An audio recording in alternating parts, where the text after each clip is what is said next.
What's up, guys? Jeff Cavalier, AthleanX.com. Look who's back. It's Jesse again. We have another hard gainer workout edition. This time we're hitting the triceps. And as you can see, our boy Jesse's actually starting to get some triceps. Go ahead, flex the triceps there. So he's starting to get some triceps.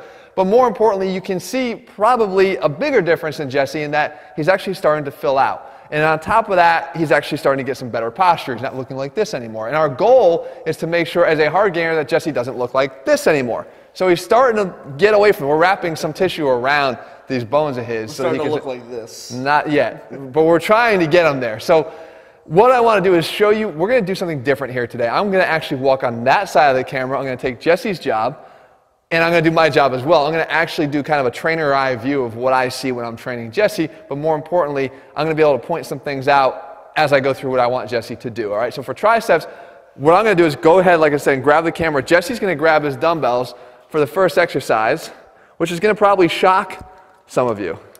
Because the first exercise that Jay Bird's going to do over here is tricep kickbacks. And you're probably thinking, holy shit, why tricep kickbacks? That is like the epitome of you know, a specialization exercise. But for hard gainers, they don't, go ahead Jesse, get down, they don't get it, they don't really have a good mind-muscle connection. So by doing this exercise here, we're actually putting the tricep, as you can see, in its maximally shortened position.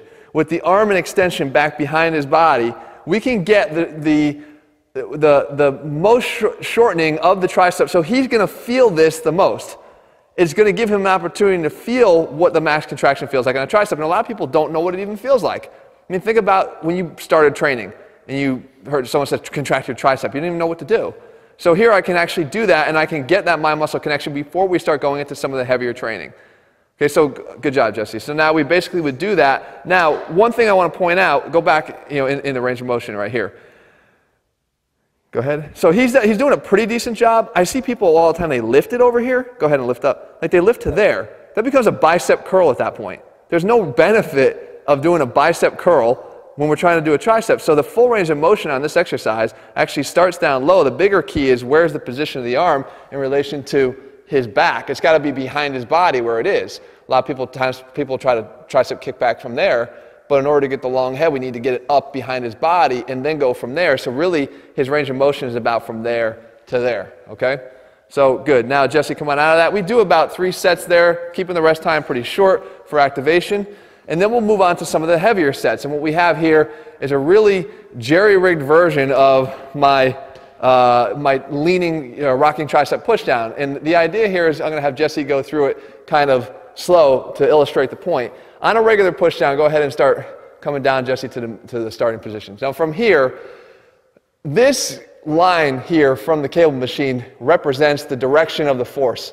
Okay, so right now we know that the forearms are where we're going to be moving here to work the tricep. If the cable can stay perpendicular to the forearms instead of parallel to it, we can keep the resistance on. But as we go down to the bottom here, you can see that now the cable is kind of almost parallel to the forearm, so he's going to lose some of the resistance and tension he can have on the triceps. And for a hard gainer, again, they have to make sure that they are keeping the tension on the triceps. So what we can do is we can start close. Go ahead and be in that 90-degree position. We can start here, and now as he goes down, he can rock back like that, and you can see the tension stays on the triceps, and the angle is now more perpendicular to his forearms. Go ahead, Justin, now do some reps. So from here, rocking back. Good. All the way in, and rock back. Lean in even more. Right there. Stay there, stay. Now back. Now go a little bit slower so I can show one more time. Go real slow motion here. So from here, perpendicular, rocking back, lean, pull down. There you go. And you can see in the back through his triceps there. So I'll go heavy here, but now Jesse step down. After he reaches failure, what I want to do is I understand that volume could be an issue when we go heavy for hard gainers. Go ahead and get down. So while we want to go heavy, we don't want to lose out on volume, so I have him immediately drop from that exercise down to the ground here to do our Cobra Pushup. So now get down and swoop under and push up. Okay, this is an exercise I covered before, and it's one that I love because I can get a good contraction in the tricep. And what I want him to feel like is that there's a fence right here. Go ahead, sneak down and under, Jesse. There you go, slide back, there you go. Now slide under. contract right there, slide down, down, down, push back, just to there, good, come forward. So I'm trying to keep the tension there. He's actually doing this one from his knees, which is fine, because again, it's a burnout set here.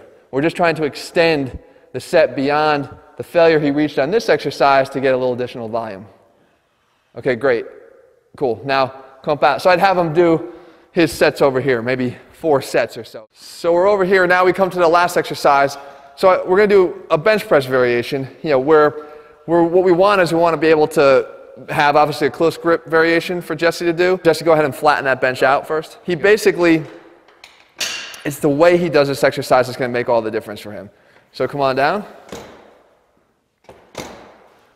And again, elbow position means everything. If his elbow started to drift over here, he's basically now recruiting his chest. Lift the dumbbell a little bit. He's recruiting the chest and front delt, as you can see that pop out there. So if we get it in here, we can see all that quiet down. Now we're going to use his triceps as he presses up. So go ahead and press up, boom, like that, and then come down.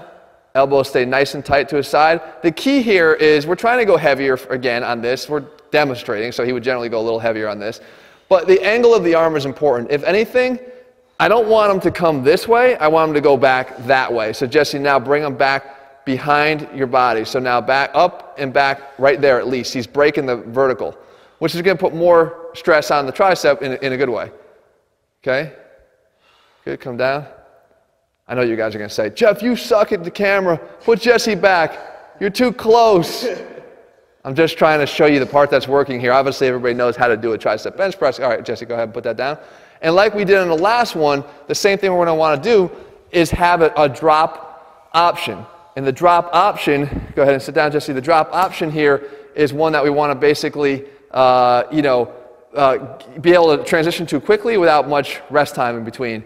And here, what we can do is a bench dip. Now, Jesse is notorious for having those incredibly rounded shoulders, but as you'll see, much, much better. We've been working a lot on this. So the shearing he could get in his shoulder from this exercise is not there anymore. And I want to try to challenge him, but I'm going to shorten the range of motion. Go ahead. So one first tip, let's show him the first tip we do is the hand positioning. So the hand positioning is start by just opening your hands up on the bench. What that does is it makes it nice and easy for him to get into that position.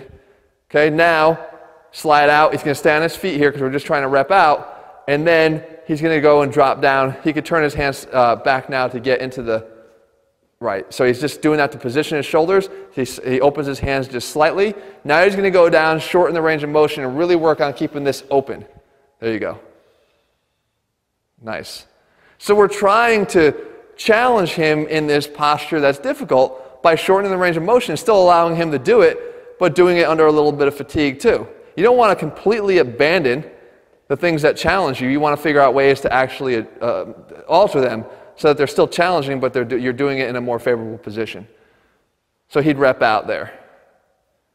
Now go back and squeeze, right, the tricep. Now, how I like to finish it, Jesse, go ahead and grab those light dumbbells one more time. After we do those sets, you go back and put it up on an incline. We just go back and we do that tricep kickback one more time to sort of reestablish. This is the old Jesse. This is the new Jesse. So we reestablish, go ahead, that mind muscle connection.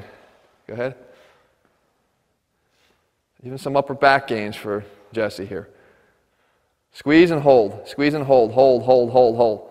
Hold, hold. Get him up. Now Jesse also has bone chips in his elbows, for those that are wondering. He can't straighten his elbows anymore. But that's okay. A lot of people that are watching have the same thing, and you just got to extend as much as you can. Fight it, fight it, fight it. Get him in, get him in, get him in. That's the look of intensity right there. All right, go ahead and drop. So we'd end up with that. So let me put this back on the sticks here and give you guys the wrap up. So, as you can see, a work in progress. And the take-home message here is that there are some things you want to focus on within the exercises you do to make them better, to get more out of them. And it's not always about weight. A lot of times it's about how you do the exercises. And like I said, even the exercise we use to kick off the workout would be contradictory to what many people would think you would start with. But when it's a hard gainer issue, I can tell you 99 times out of 100, there is no good mind-muscle connection. And reinforcing that is key to having a productive workout. So we try to initiate that right away. But beyond that, it's how we structure the workout, the exercises that we choose, and putting it all together. And in the end, again, dressing, posture, and everything else. In the end, the idea is, look at how you stay still like like you're on the top of a mountain. But that's good. He's getting more confidence in his physique, and he's getting better posture on top of it. It's all one big picture, and it all matters when you train. So if you like the Heart Gainer series, and you like Jesse, of course, he didn't even say a word in the whole thing. Well, what do you want me to say? I don't know, something. It's your series. It's okay. Your show. All right. So anyway, if you like Jesse, leave a comment and a thumbs up below. If you like the Heart Gainer series, leave your comments. We'll continue to do it. And in the meantime, if you're looking for a program that puts the science back in strength, where everything matters, then head to athlenex.com and get our AthleneX training program. In the meantime, guys, we'll be back here again in just a few days. See you.